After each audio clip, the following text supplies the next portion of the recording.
الحمد لله نحمده ونستعينه ونستغفره ونؤمن به ونتوكل عليه ونعوذ بالله من شرور أنفسنا ومن سيئات أعمالنا من يهده الله فلا مضل له ومن يضلله فلا هادي له ونشهد أن لا إله إلا الله وحده لا شريك له ونشهد أن سيدنا وسندنا وحبيبنا وحبيب ربنا وطبيبنا وطبيب قلوبنا ومولانا محمدا عبده ورسوله وصلى الله تعالى عليه وعلى آله وأصحابه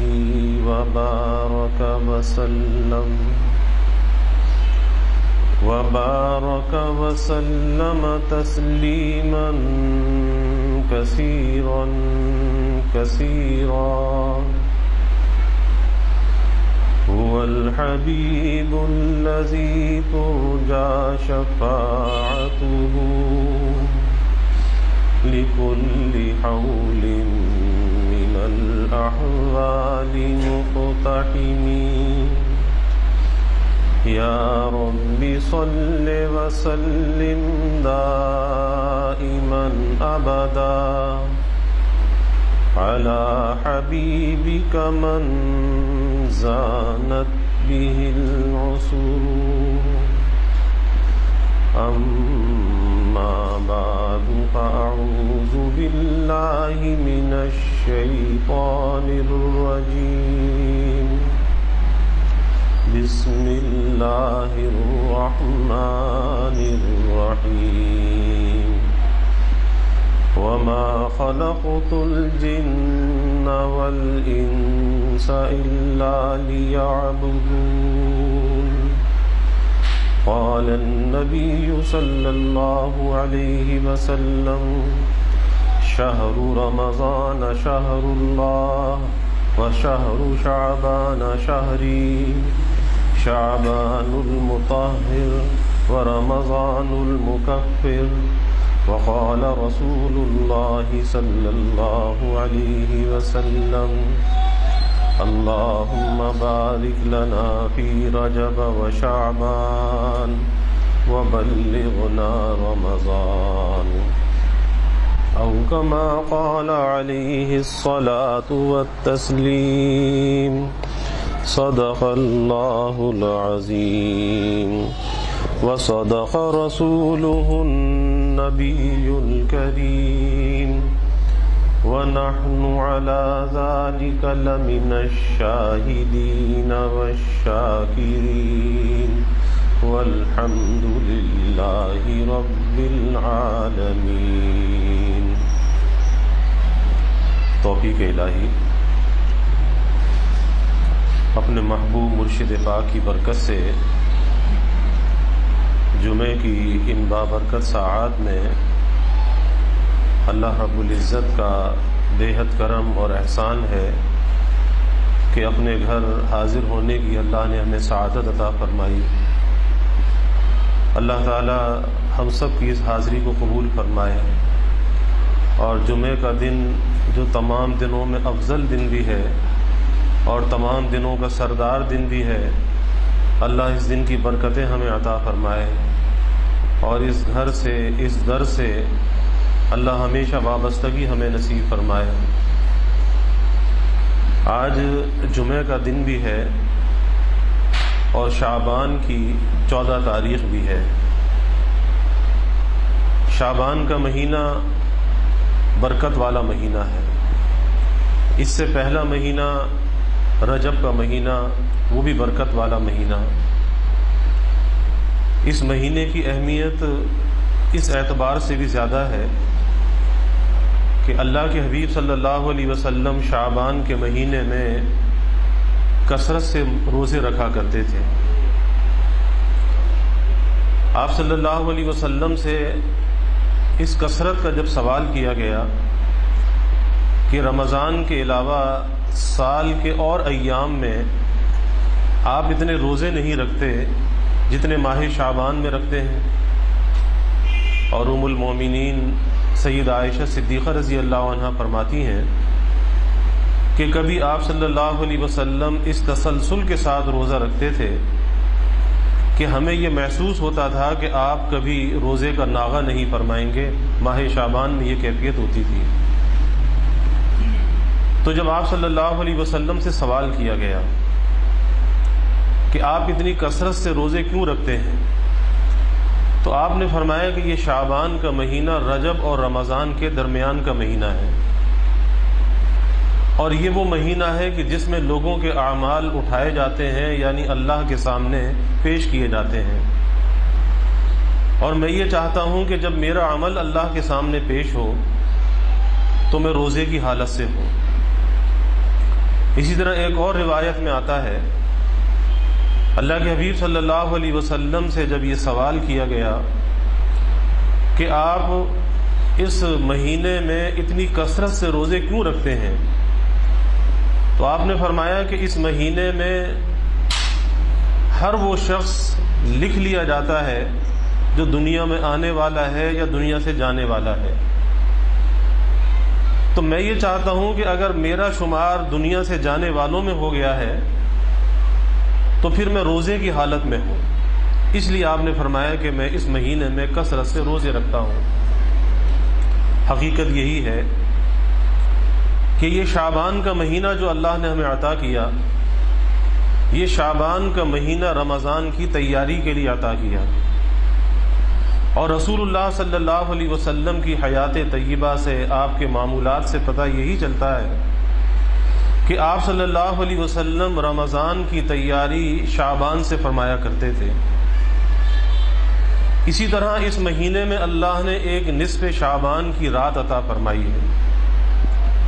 یہ نصف شعبان کی رات بڑی برکت والی رات، بڑی بخشش والی رات، مغفرت والی رات، اور یہ اللہ تعالیٰ کا اپنے بندوں پر کرم ہے، احسان ہے کہ اللہ تعالیٰ بار بار ایسے مواقع عطا فرماتے ہیں کہ ایک بندہ جو گناہوں سے آلودہ ہے، وہ بندہ اللہ کی بارگاہ میں آ کر اللہ کی جانب رجوع ہو جائے، اللہ سے اپنے گناہوں پر ندامت کے ساتھ معافی پا لے، اللہ اس کے زندگی بھر کے گناہوں کو معاف کر دیتا ہے، اللہ اسے اپنا پیارا بنا لیتا ہے، اپنے مقبول اور محبوب بندوں میں اللہ شامل فرما لیتا ہے۔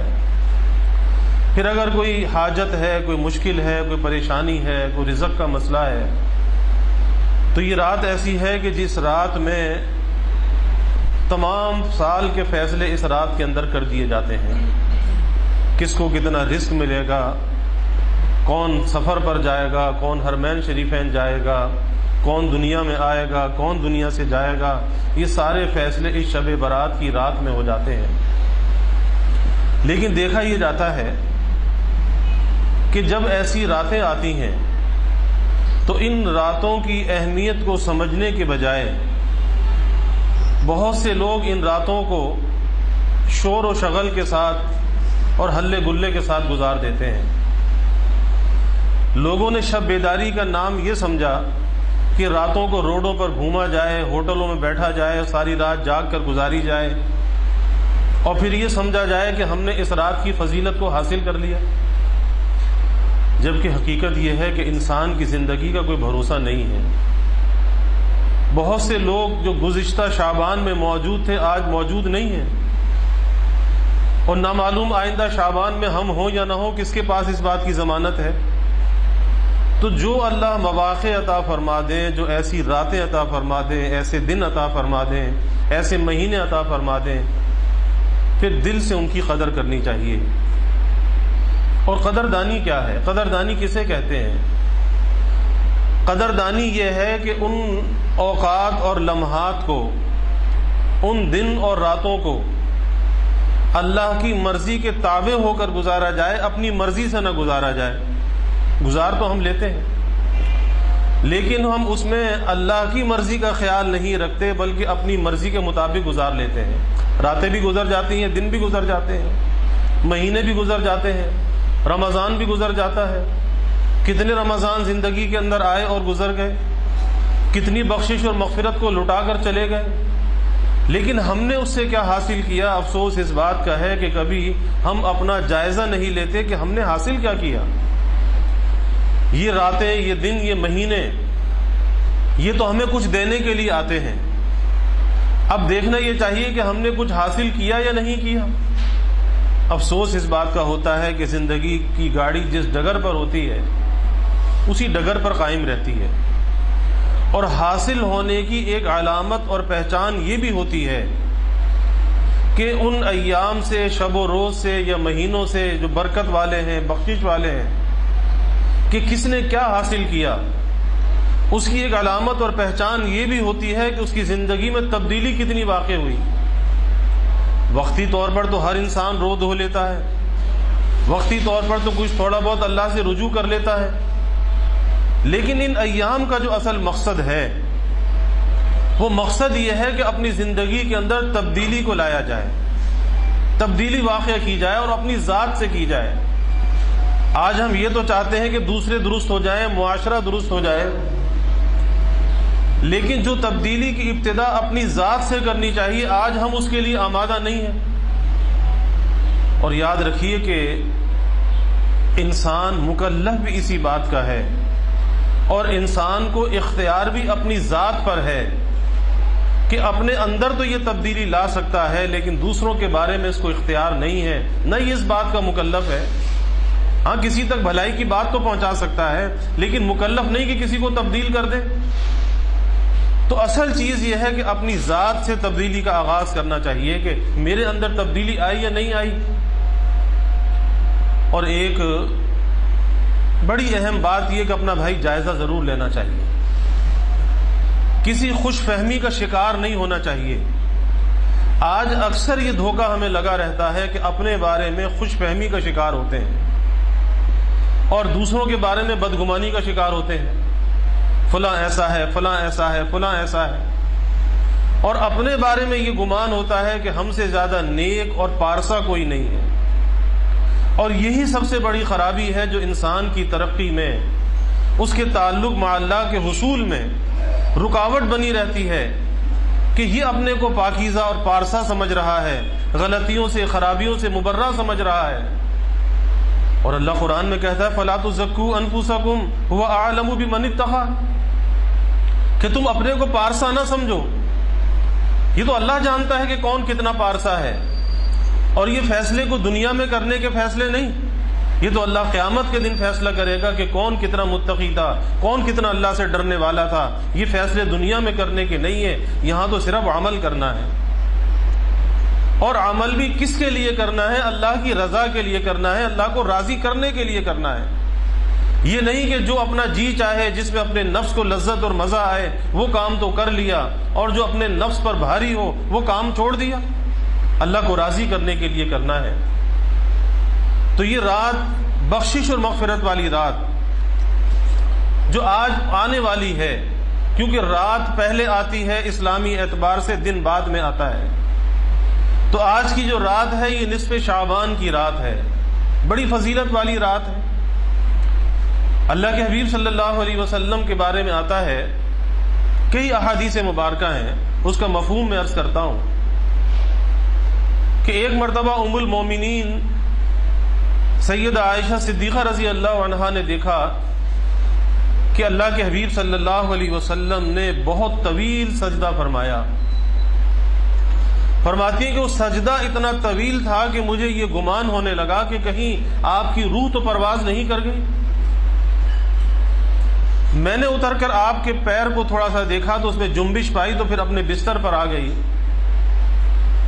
جب آپ صلی اللہ علیہ وسلم نے نماز کا سلام پھیرا تو پوچھا کہ عائشہ تم جانتی ہو یہ کون سی رات ہے؟ اور صحابہ کا، صحابیات کا، امہات المومنین کا عجیب ادب تھا کہ ان کا جواب یہی ہوتا تھا کہ اللہ اور اس کا رسول بہتر جانتے ہیں۔ باوجود جاننے کے بھی یہ جواب دیتے تھے کہ اللہ اور اس کا رسول بہتر جانتے ہیں۔ آپ صلی اللہ علیہ وسلم نے فرمایا کہ عائشہ یہ نصف شعبان کی رات ہے، اور اس رات میں اللہ تعالیٰ آسمان دنیا پر نزول فرماتے ہیں، اللہ کا نزول اجلال ہوتا ہے۔ اب یہ ان کی شایان شان ہے کہ اللہ تو اعضاء سے پاک ہے، اب ان کا یہ نزول کیسا ہوتا ہے یہ اللہ ہی جانتا ہے، لیکن آپ نے فرمایا کہ اللہ آسمان دنیا پر نزول فرماتا ہے۔ بہت سے لوگ کہتے ہیں جی اللہ تو ہر رات میں نزول فرماتا ہے، تو ہر رات کے اخیر حصے میں بھی اللہ تعالیٰ آسمان دنیا پر نزول فرماتا ہے، لیکن جب شب قدر کی رات ہوتی ہے، شب برات کی رات ہوتی ہے، تو غروب آفتاب سے لے کر صبح طلوع فجر تک اللہ تعالیٰ آسمان دنیا پر نزول فرماتے ہیں، اور اللہ تعالیٰ کی طرف سے اعلان عام ہوتا ہے، ایک عام دربار لگا ہے اور اعلان عام ہے۔ تو آپ نے فرمایا کہ اللہ آسمان دنیا پر نزول فرماتا ہے، اور اللہ کی طرف سے اعلان ہوتا ہے کہ ہے کوئی بخشش اور مغفرت کا طالب کہ اسے بخش دیا جائے، ہے کوئی پریشان حال کہ اس کی پریشانی کو دور کر دیا جائے، ہے کوئی رزق کا طالب کہ اسے رزق دے دیا جائے۔ اور غروب آفتاب سے لے کے صبح طلوع فجر تک اللہ کی طرف سے یہ اعلان ہوتا رہتا ہے۔ لیکن فرمایا کہ اس رات میں مشرک کی بخشش اور مغفرت نہیں ہوتی، باوجود اس کے کہ اللہ کی طرف سے اعلان ہو رہا ہے۔ مشرک اس رات کی بخشش اور مغفرت سے محروم رہ جاتا ہے۔ اسی طرح سے فرمایا کہ کینہ ور، دل میں کینہ رکھنے والا اس رات کی بخشش اور مغفرت سے محروم رہ جاتا ہے۔ اور فرمایا کہ قطع رحمی کرنے والا، رحم کے رشتوں کو توڑنے والا اس رات کی بخشش اور مغفرت سے محروم رہ جاتا ہے۔ پھر والدین کا نافرمان اس رات کی بخشش اور مغفرت سے محروم رہ جاتا ہے۔ اپنے آزار اور تہبند کو ٹخنوں سے نیچے لٹکانے والا وہ اس رات کی بخشش اور مغفرت سے محروم رہ جاتا ہے۔ شراب کا عادی اس رات کی بخشش اور مغفرت سے محروم رہ جاتا ہے۔ اور یہ جو محرومین ہیں، مختلف احادیث مبارکہ میں اللہ کے حبیب صلی اللہ علیہ وسلم نے ان محرومین کا ذکر فرمایا۔ شراب کا عادی، بدکار عورت اس رات کی بخشش اور مغفرت سے محروم رہ جاتے ہیں۔ تو یہ وہ محرومین ہے کہ جو اتنی عظیم رات آتی ہے، چاہے وہ شب برات کی رات ہوتی ہے، وہ شب قدر کی رات ہوتی ہے، لیکن آ کر گزر جاتی ہے، اور یہ چند محرومین ایسے ہیں کہ جو اس رات کی بخشش اور مغفرت سے محروم رہ جاتے ہیں۔ اور بھائی ان باتوں کے کرنے کا مقصد، سننے سنانے کا مقصد یہی ہے کہ ہمیں اپنا جائزہ لینا چاہیے، اپنے اندر ذرا جھانک کر دیکھنا چاہیے کہ کسی خرابی کے اندر تو ہم مبتلا نہیں۔ آج کیفیت یہ ہے کہ اگر اعتقاد کے درجے میں کوئی شرک کے اندر مبتلا نہیں ہے، لیکن آج بہت سے لوگ عمل کے اندر شرک میں مبتلا ہیں کہ اللہ تعالیٰ کی صفات میں دوسروں کو شریک کرتے ہیں۔ کوئی مزاروں پہ چلا جاتا ہے منتیں ماننے کے لیے، دیگیں چڑھانے کے لیے، اور ذہن میں یہ بات ہوتی ہے کہ اگر منت نہ چڑھائی، پیر کو دیگ نہ چڑھائی، جمعرات کو مٹھائی نہ بانٹی، تو کہیں مزار والا ناراض ہو گیا تو کوئی نقصان نہ ہو جائے، کوئی حادثہ پیش نہ آ جائے، تو گویا کہ اس مزار والے کو مؤثر سمجھتا ہے۔ کیا اس مزار کے اندر کوئی تاثیر ہے؟ یاد رکھیے کہ مؤثر حقیقی اگر کوئی ذات ہے، اللہ رب العزت کی ذات ہے، اور کسی چیز میں اگر تاثیر آتی ہے وہ اللہ کے حکم سے آتی ہے، وہ کہیں چڑھاوے چڑھانے سے نہیں آتی، وہ کسی عامل کے وظیفے سے نہیں آتی، وہ کسی کے تعویذ سے نہیں آتی، وہ اللہ کے حکم سے آتی ہے۔ آج لوگوں کے عقیدے کے اندر اتنی خرابی آ چکی ہے کہ معمولی باتوں کے اندر فوراً عاملوں کے پاس بھاگتے ہیں اور یہ بھی نہیں دیکھتے اس کا عقیدہ کیسا ہے، کہ وہ خود تو بھٹکا ہوا ہے، ارے تمہیں بھی بھٹکا دے گا۔ اور افسوس اس بات کا ہوتا ہے کہ جو چیز انسان کی ترقی کے اندر، رزق کے اندر، تعلقات کے اندر جو چیز رکاوٹ بنی ہوتی ہے وہ انسان کی اپنی بدعملی ہوتی ہے، وہ اس کے حقوق کی پامالی ہوتی ہے۔ کہ ایک شخص اللہ کی نافرمانی کرے اور پھر یہ چاہے کہ اس کی زندگی کے اندر برکت ہو، کیسے برکت آ سکتی ہے جب تک کہ اللہ کی نافرمانی کے دروازے بند نہ کرے؟ اب یہاں کوئی تعویذ اثر کرنے والا نہیں، کوئی وظیفہ اثر کرنے والا نہیں، پہلے اللہ کی نافرمانی کے دروازوں کو تو بند کر، اس کے بعد اللہ تیرے لیے رحمت کے دروازے کھولے گا۔ کوئی شخص کسی پر ظلم کر رہا ہو، کسی کے حق کو دبا کر بیٹھا ہو اور وظیفے بھی پڑھ رہا ہو لیکن کسی کے حق کو ادا کرنے پر آمادہ نہ ہو، اس کے لیے اللہ کی رحمت کے دروازے نہیں کھل سکتے جب تک کہ وہ حق کو ادا نہ کرے۔ حقوق کا معاملہ تو بڑا نازک ہے۔ پھر کہتے ہیں جی ایک کے پاس گزارا نہ ہوا تو دوسرے کے پاس چلے گئے، اور ایک وظیفے سے کام نہ چلا تو دوسرا وظیفہ لے لیا، اور دوسرے سے کام نہ چلا تو تیسرا لے لیا، اور ہوتے ہوتے مجموعۃ الوظائف بن گئے۔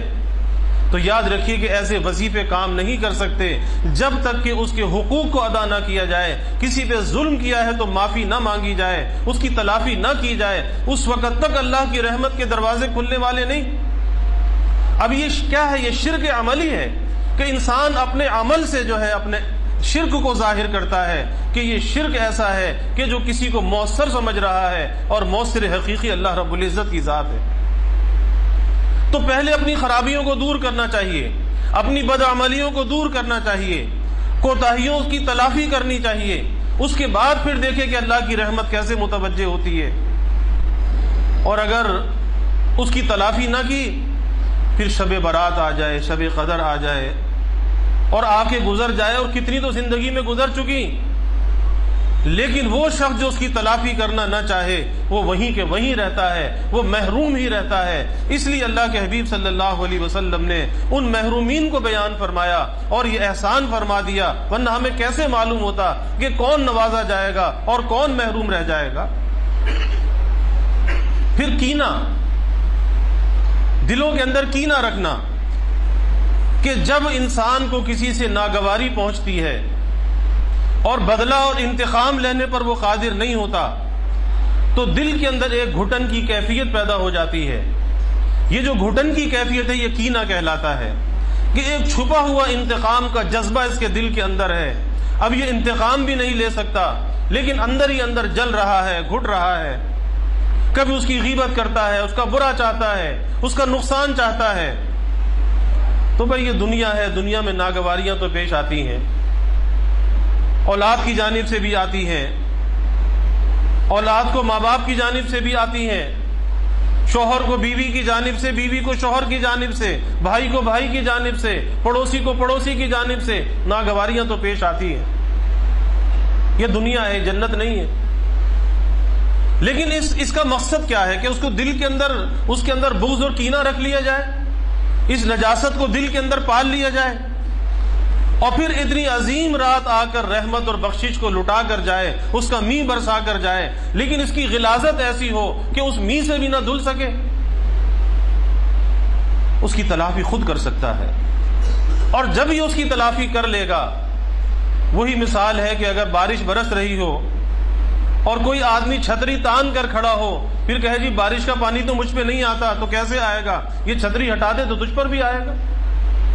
اگر کوئی گناہوں کی چھتری لے کر کھڑا ہے اور اللہ کی طرف سے رحمت کا، بخشش کا، مغفرت کا می برس رہا ہے، تو پکی سچی توبہ کر لے، اپنی غلطیوں کی تلافی کر لے، اللہ کی رحمت تجھ پر بھی متوجہ ہوگی۔ اس کا راستہ ایک ہی ہے، طریقہ ایک ہی ہے کہ اپنے سینے کو، اپنے دل کو اللہ کی مخلوق سے صاف رکھنا چاہیے، سینے کو بے کینہ رکھنا چاہیے، اور آسان سا راستہ یہ ہے کہ اللہ کی رضا کے لیے معاف کر دے، معاف کر دے، کسی سے بھی ناگواری پہنچی معاف کر دے، اور اگر اپنی جانب سے کسی کو تکلیف پہنچائی تو بھائی اللہ کے لیے اسے معافی مانگ لے کہ بھائی میرے قول سے فعل سے اگر کوئی آپ کو تکلیف پہنچی ہے اللہ کی رضا کے لیے معاف کر لیجئے۔ آج تو افسوس یہ ہوتا ہے کہ لوگ ایک مصنوعی دنیا اور مصنوعی ماحول کے اندر جی رہے ہیں۔ آج تو اگر سلام بھی کسی کو کرنا ہوتا ہے تو میسج کے ذریعے سے ہوتا ہے، واٹس ایپ کے ذریعے سے ہوتا ہے، صبح بخیر بھی کرنی ہے تو واٹس ایپ کے ذریعے سے کرنی ہے، اور کسی کو معافی کا پیغام بھیجنا ہے تو واٹس ایپ کے ذریعے سے بھیجنا ہے۔ یاد رکھیے کہ یہ ایسی معافیاں نہیں ہوتی، یہ ایک فیشن ہے، ایک رواج ہے۔ معافی تو وہ ہوتی ہے کہ جو انسان کسی کے سامنے جا کر معافی مانگے، جس میں اس کی انا کے اوپر چوٹ پڑے، اللہ بھی دیکھے کہ ہاں اس کی انا کے اوپر چوٹ پڑی ہے۔ ایسے میسج لکھ کے 1000 بھیج دو، کیا یہ معافی کہلائے گی؟ اور پھر دوسرے کا دل اس وقت ٹھنڈا ہوتا ہے کہ جب اس سے کوئی معافی کر لیتا ہے کہ بھائی اللہ کے لیے مجھے معاف کر دو، دوسرے کے دل میں بھی محبت آ جاتی ہے، نرمی آ جاتی ہے کہ دیکھو چھوٹا بنا، معافی مانگی، اس کے دل میں اللہ محبت کو ڈال دیتا ہے۔ تو اس مصنوعی ماحول سے اپنے کو باہر نکالنا چاہیے۔ آج اس مصنوعی ماحول کے اندر لوگ جی رہے ہیں، جس کو دیکھو اٹھا کے میسج کر دیتا ہے۔ یاد رکھیے کہ ان میسجوں سے کچھ نہیں ہوتا، اس کی کوئی حیثیت نہیں ہے۔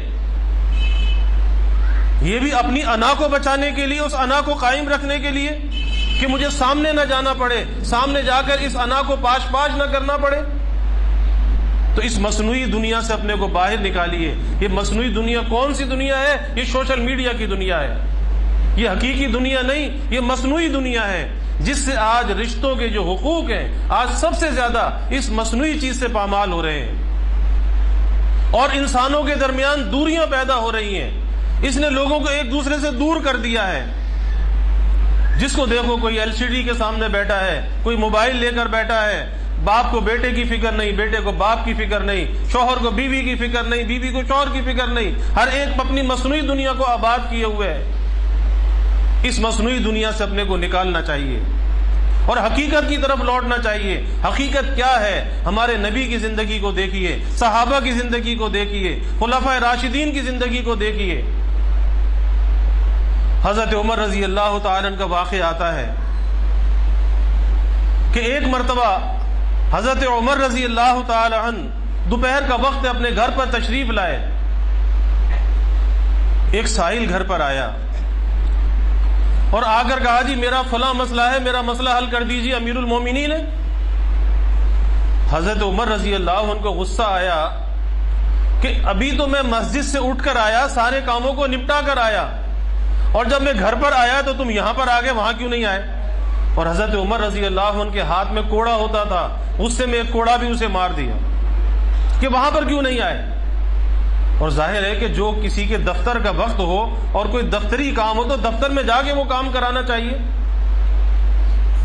لیکن جیسے ہی کوڑا مارا تو فوراً خیال آیا کہ مجھ سے زیادتی ہو گئی، اور پھر اپنے آپ کو خطاب کرنے لگے، فرمانے لگے کہ اے عمر تو وہی ہے نا کہ جو بکریاں چرایا کرتا تھا، اونٹ چرایا کرتا تھا، اور تیری یہ کیفیت تھی کہ اونٹ کے بکریوں کے پیشاب میں تیری یہاں تک ٹانگیں بھی خراب ہوتی تھیں، کپڑے بھی گندے ہوتے تھے۔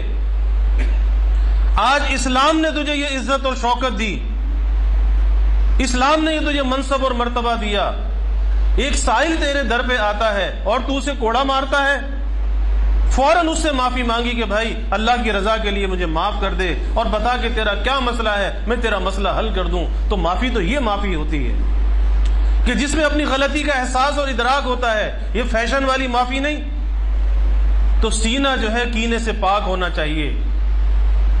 پھر اگر رحم کے رشتوں کو توڑا ہے، قطع رحمی اگر کی ہے، تو بھائی ان رشتوں کو جوڑ لینا چاہیے۔ انسان کے اندر توڑ نہیں ہونا چاہیے، اس کے اندر جوڑ ہونا چاہیے، اور جوڑ جبھی آتا ہے جب انسان کے اندر درگزر ہوتی ہے، اور اگر درگزر کا مادہ نہیں تو پھر جوڑ بھی نہیں۔ اسلام ہمیں یہ سکھاتا ہے کہ درگزر جب ہوتا ہے تو پھر جوڑ اور محبت بھی ہوتی ہے، اور اگر درگزر نہیں ہوتا، انتقام ہوتا ہے، تو پھر دلوں کے اندر نفرتیں اور دوریاں ہوتی ہیں۔ انتقام دوریاں پیدا کر دیتا ہے۔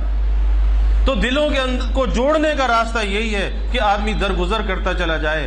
ٹھیک ہے کسی سے تکلیف پہنچی ہے، کوئی ناگواری ہوئی ہے، کوئی قریب کا رشتہ دار ہے، اللہ کے لیے معاف کر دے، درگزر کر دے۔ اور پھر اللہ کے نزدیک وہ زیادہ معزز اور محترم ہے کہ جو اس معافی مانگنے کے اندر پہل کرے۔ آج ہم یہ سوچتے ہیں کہ جی پہل کوئی دوسرا کرے، ہم بعد میں پہل کریں۔ میاں بیوی کے درمیان کوئی ناچاقی ہو جائے، شوہر کہتا ہے جی میں کیوں اس سے معافی مانگوں، میں کیوں پہل کروں، بیوی پہل کرے، اور اسی انا کے اندر ادھر بیوی کی انا، ادھر شوہر کی انا، کچھ وہ کھچے رہے، کچھ ہم کھچے رہے، اور اسی میں ٹوٹ گیا چاہ کا رشتہ۔ پھر وہ چاہ کا رشتہ قربان ہو جاتا ہے، اس انا کی بھینٹ چڑھ جاتا ہے۔ تو معافی مانگنے میں کبھی آدمی چھوٹا نہیں ہوتا، انسان کے نفس کی شرارت ہوتی ہے، نفس یہ کہتا ہے کہ ارے تو نے معافی مانگی تو چھوٹا ہو جائے گا، لوگوں کی نظروں میں تو گر جائے گا۔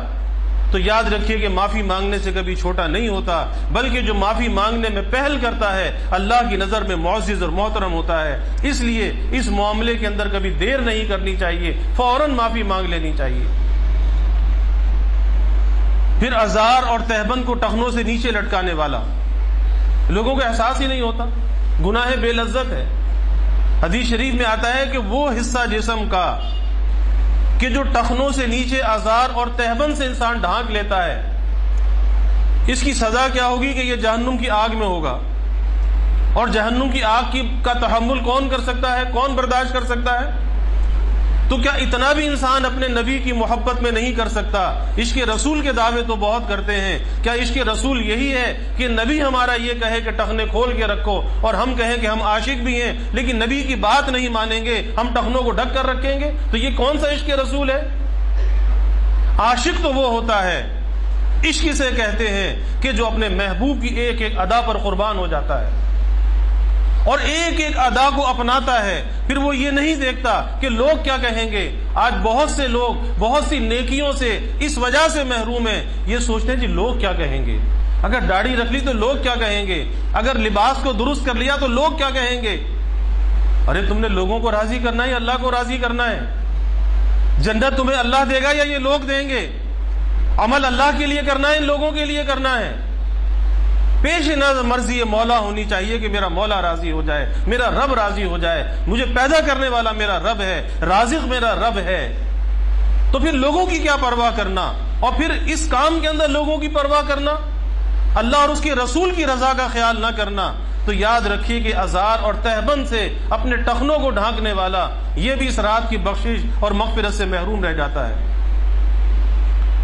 پھر شراب کا عادی، نشے کا عادی، اب وہ نشہ خواہ کوئی سا بھی ہو اور وہ کسی بھی شکل میں حاصل کیا جائے، وہ چاہے پی کے حاصل کیا جائے، انجیکشن لگا کر حاصل کیا جائے، وہ چاہے سونگ کر حاصل کیا جائے، چاہے دھوئیں کے ذریعے سے لیا جائے، کسی بھی قسم کا نشہ ہو جو انسان کی عقل میں فطور لانے والا ہو کہ جس میں رشتوں کا تقدس بھی ختم ہو جائے، تو یہ شراب کا عادی اس رات کی بخشش اور مغفرت سے محروم رہ جاتا ہے۔ پھر والدین کا نافرمان اس رات کی بخشش اور مغفرت سے محروم رہ جاتا ہے، اور یہ ایک بہت بڑی رکاوٹ ہے۔ والدین کی نافرمانی یہ بہت بڑی رکاوٹ ہے۔ آج بہت سے لوگ رزق کی تنگی کے اندر مبتلا ہیں، کہتے جی دکان نہیں چلتی، نوکری ملتی ہے تو ختم ہو جاتی ہے، رزق کے اندر برکت نہیں ہے، اولاد ہماری نافرمان ہے۔ تو کبھی سوچا کہ تم بھی تو اپنے ماں باپ کے نافرمان تھے؟ اور یہ مکافات عمل ہے کہ دیگر گناہوں کی سزا حدیث میں آتا ہے کہ اللہ اسے ٹال دیتا ہے، مہلت دیتا ہے۔ بعض گناہوں کی سزا کو اللہ آخرت پر مؤخر کر دیتا ہے، اللہ اتنی مہلت دیتا ہے شاید یہ بندہ توبہ کر لے، شاید اسے معافی مل جائے، اللہ اسے ٹالتا رہتا ہے۔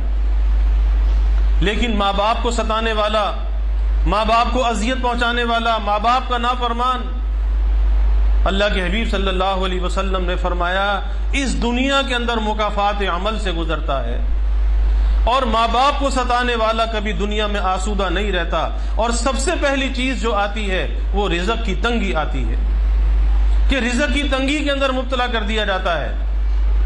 آج لوگ عاملوں کے پاس تو بھاگتے ہیں، بزرگوں کے پاس تو جاتے ہیں دعا کرانے کے لیے۔ یاد رکھیے کہ بزرگوں کا درجہ بعد میں ہے، ماں باپ کا درجہ پہلے ہے۔ کہ پیر سے جا کے دعا کرا رہا ہے، پیر کی جوتیاں بھی اٹھا رہا ہے، اور وہاں باپ کی خدمت نہیں کی جاتی؟ جو پیر سے بڑا پیر گھر کے اندر بیٹھا ہے، ماں باپ کا درجہ پیر سے زیادہ ہے، بزرگوں سے زیادہ ہے، اور ان کی دعا ایسی دعا ہے کہ جو دعا جب وہ ہاتھ اللہ کے سامنے اٹھتے ہیں اللہ ان کی دعا کو رد نہیں کرتا. اللہ کو حیا آتی ہے کہ یہ سفید بال والے یہ ہاتھ اٹھائیں اور ان کی دعا کو رد کر دوں. تو جب ایسوں کے دل کو انسان ٹھیس پہنچاتا ہے، وہ بڑھاپے میں چاہتے کیا ہیں؟ وہ یہی چاہتے ہیں کہ اولاد ہمیں عزت دے، اولاد ہمیں احترام دے. اور بڑھاپے میں ہوتا ہے کہ کبھی باتوں کو دہرانے کی عادت ہو جاتی ہے، ایک بات کو بار بار کہنے کی عادت ہو جاتی ہے. اسی لیے تو اللہ نے قرآن میں کہا نا کہ جب وہ بڑھاپے کی عمر کو پہنچ جائیں تو تم اف بھی نہ کرنا، کیونکہ ایسی باتیں پیش آئیں گی. پیدا کرنے والا رب جانتا ہے کہ جو پیدا کرنے والا ہے کہ انسان کن کن کیفیات سے گزرے گا اور بڑھاپے میں اس کی کیا کیفیت ہوگی. اس لیے اللہ نے پہلے سے باخبر کر دیا کہ ایسے وقت میں تم اف بھی نہ کرنا. اور اگر آج باپ کوئی بات کر دے تو اولاد کاٹنے کو آتی ہے. جی کیا آپ نے ایک بات کی رٹ لگا رکھی ہے، آپ بار بار یہ بات کرتے ہو. ارے بھائی اس میں انہیں معذور سمجھنا چاہیے، معذور سمجھنا چاہیے. ان کی بیماری ہے، ان کی عمر کا تقاضا ہے. اسی لیے قرآن میں اللہ نے کہا کہ تم اف بھی نہ کرنا، کیونکہ اللہ جانتا تھا کہ ایسی کیفیت انسان کی ہوگی، ہو سکتی ہے. تو اس کا یہ مطلب نہیں کہ پلٹ کے جواب دینا، ان کی بے عزتی کرنا.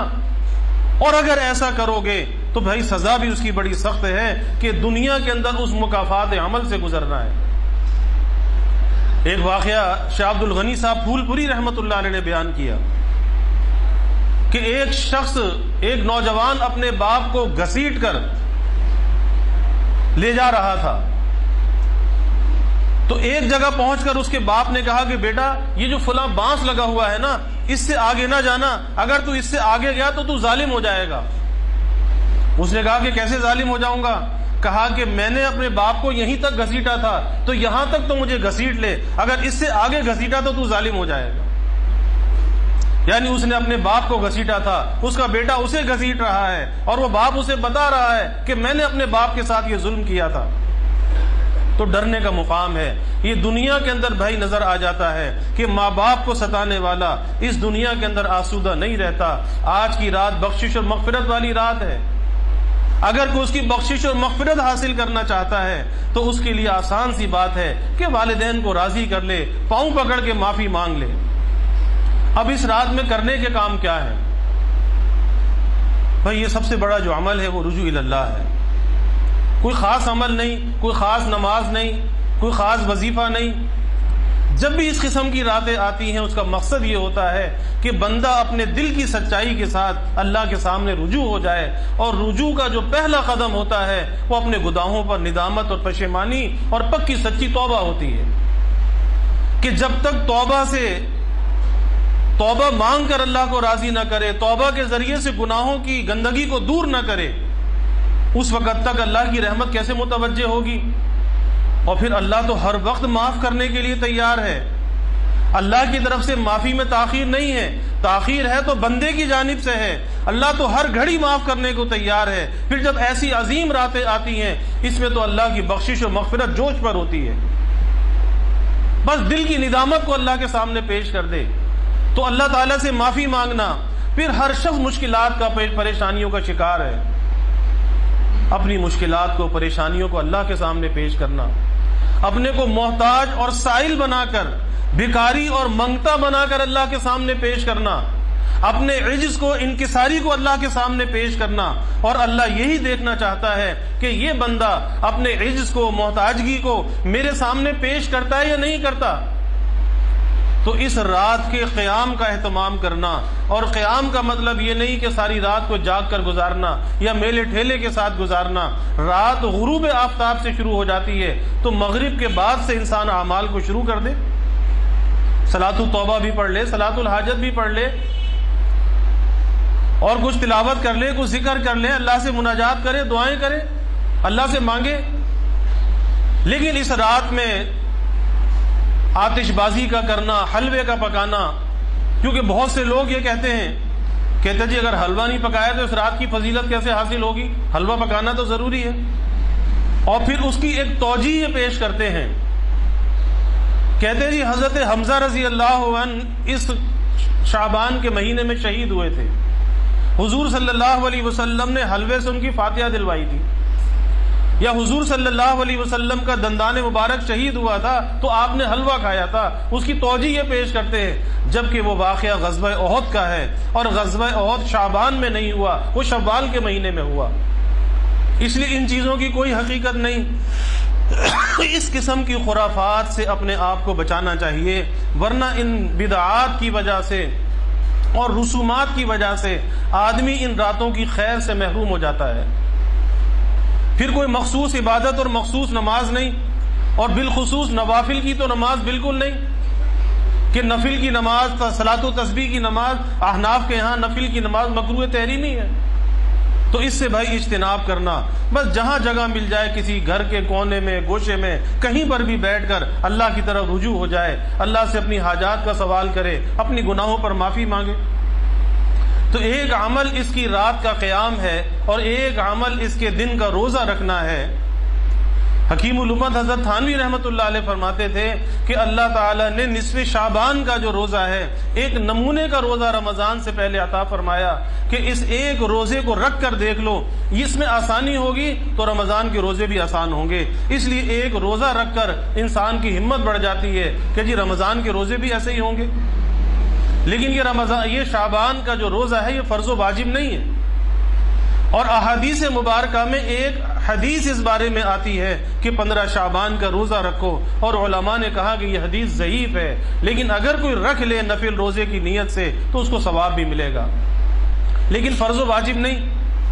اسی طرح سے ایک ہے قبرستان کا جانا۔ آج بہت سے لوگوں کا یہ عقیدہ ہے کہ اگر قبرستان نہ گئے تو اس رات کی فضیلت حاصل نہیں ہوگی۔ تو یاد رکھیے کہ اللہ کے حبیب صلی اللہ علیہ وسلم اپنی حیات طیبہ میں شب برات کی رات میں صرف ایک مرتبہ قبرستان تشریف لے گئے، ایک مرتبہ صرف، ہر دفعہ نہیں گئے۔ اور دوسری بات یہ ہے کہ اگر کوئی آپ کے اتباع میں چلا جائے، اسے لازم نہ سمجھے، کوئی فرض اور واجب کا درجہ نہ دے، اور یہ نہ سمجھے کہ قبرستان اگر نہ گیا تو اس رات کی فضیلت حاصل نہیں ہوگی، یہ اگر نہ سمجھے تو چلا جائے اور وہاں جا کر کوئی خرافات نہ کرے، قبروں پہ پھول نہ چڑھائے، اگربتیاں نہ سلگائے، اس پھول اور اگربتی کا کوئی فائدہ نہیں، جا کے دو مردوں کے لیے ایصال ثواب کر کے آ جائے، عبرت حاصل کرے کہ وہ جائے عبرت ہے، اپنی موت کو یاد کرے کہ میرا بھی یہ ٹھکانہ ہونے والا ہے۔ لیکن کوئی فرض و واجب یہ چیز نہیں ہے، اور اگر کسی کے نزدیک یہ ذہن میں ہے کہ یہ کوئی فرض ہے، واجب ہے، یا جانا کوئی ضروری ہے، یا اس کے بغیر اس رات کی فضیلت حاصل نہیں ہوگی، تو پھر وہاں پہ اس عمل کا ترک کرنا اولا ہے کہ ایک مستحب عمل کو اس درجے بڑھا دیا جائے کہ فرائض اور واجبات کے برابر پہنچا دیا جائے، تو پھر وہاں پہ ترک کرنا اولا ہوگا کہ پھر ایسے میں قبرستان نہ جائے، کوئی جانا ضروری نہیں ہے، اس لیے نیت کی درستی کے ساتھ جائے۔ باقی جتنی بھی خرافات ہیں بھائی ان سے بچنا چاہیے، کیونکہ اس رات میں بعض لوگ تو ایسے ہیں کہ جو اس رات کے ہی منکر ہیں کہ اس رات کی کوئی فضیلت نہیں، اور بعض اس رات کو مانتے تو ہیں لیکن مان کر اس رات کو خرافات کے اندر گزار دیتے ہیں۔ تو ظاہر ہے کہ اس رات کا انکار کرنا بھی غلط ہے، اور اس رات کو منکرات کے ساتھ گزارنا بھی غلط ہے۔ اور بعض لوگ ایسے بھی ہیں جو یہ سمجھتے ہیں کہ اس ایک رات کے اندر ہم نے جو کچھ کرنا ہے وہ کر لیں، اس کے بعد باقی زندگی کو تبدیل نہیں کرنا، پھر جھوٹ بھی نہیں چھوڑنا، دھوکہ بھی نہیں چھوڑنا، ملاوٹ بھی نہیں چھوڑنی، زندگی جس ڈگر پر ہے بس گزر رہی ہے، اس ایک رات میں کچھ کر لیا اور سوچا کہ فارغ ہو گئے، تو یہ بھی غلط ہے۔